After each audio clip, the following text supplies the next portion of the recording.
Guys അപ്പോൾ ഇന്ന് ഞങ്ങൾക്ക് ഓഫാണ്, ശനി ഞായർ ഞങ്ങൾക്ക് ഇവിടെ ഓഫാണ്. അപ്പോൾ ഞങ്ങൾ ഓർത്ത് ഇന്ന് ചുമ്മാ ബിരിയാണി വെച്ചാക്കാന്ന് ഓർത്ത്. ബിരിയാണി പോലത്തെ ഒരു സാധനം. അപ്പോൾ ബിരിയാണിക്ക് ചിക്കനും റൈസൊക്കെ മേടിക്കാനായിട്ട് ഞങ്ങളിവിടെ വന്നേക്കണം. മെട്രോയിൽ ഇവിടുത്തെ ഒരു വലിയൊരു സൂപ്പർ ഹൈപ്പർ മാർക്കറ്റാണ്. അപ്പോൾ ഞങ്ങളവിടെ വന്നിരിക്കുകയാണ് സാധനം മേടിക്കാൻ. അപ്പോൾ സാധനം മേടിച്ചിട്ട് വന്നിട്ട് മെട്രോന്ന് ആയിരുന്നു സാധനം മേടിക്കണമെങ്കിൽ ഇവിടെ ഒരു മെട്രോ കാർഡ് എന്ന് പറഞ്ഞ സെറ്റപ്പ് ഉണ്ട്. ആ കാർഡ് മേടിക്കാൻ എന്നാൽ മാത്രമേ സാധനം മേടിക്കാൻ പറ്റുള്ളൂ. ഞങ്ങൾക്ക് മെട്രോ കാർഡ് കിട്ടി. മെട്രോയിൽ നിന്ന് സാധനം മേടിക്കണമെങ്കിൽ മെട്രോ കാർഡ് വേണം. അപ്പോൾ അത് ഞങ്ങൾക്ക് കിട്ടി. ഇവിടെ TRC കാർഡ് കൊണ്ടുവരാണ് മെട്രോ കാർഡ് കിട്ടുക. ഞങ്ങൾക്ക് സാധനം കിട്ടി.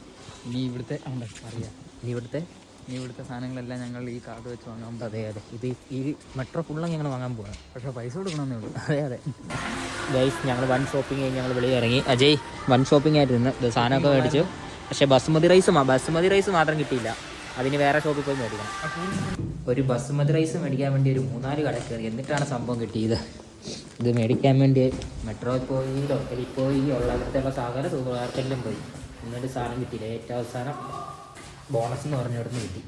ബിരിയാണി ഉണ്ടാക്കാൻ വേണ്ടി റൈസ് അടുപ്പ് കയറ്റി. അപ്പം റൈസ് അടുപ്പ് കയറ്റി സ്പൈസസ് സാധനമെല്ലാം ഇട്ട് റൈസ് അടുപ്പ് കയറ്റി. ഇനി ചിക്കൻ്റെ പരിപാടി നമ്മൾ ചിക്കൻ അടുപ്പ് കയറ്റുവാണ്. ചിക്കൻ മസാലയൊക്കെ ഇട്ട് സെറ്റാക്കി വെച്ചിട്ടുണ്ട്.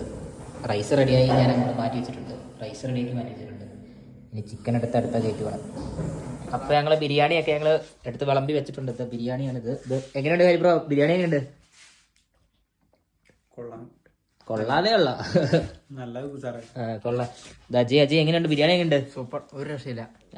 എനിക്ക് ഇഷ്ടപ്പെട്ടു. അജയ് തള്ളി മറിക്കുവാണ്. സംഭവം വലിയ സുഖമില്ല, കുഴപ്പമില്ല, അത്രേ ഉള്ളൂ. അഡ്ജസ്റ്റ് ചെയ്ത് കഴിക്കാം, അത്രേ ഉള്ളൂ.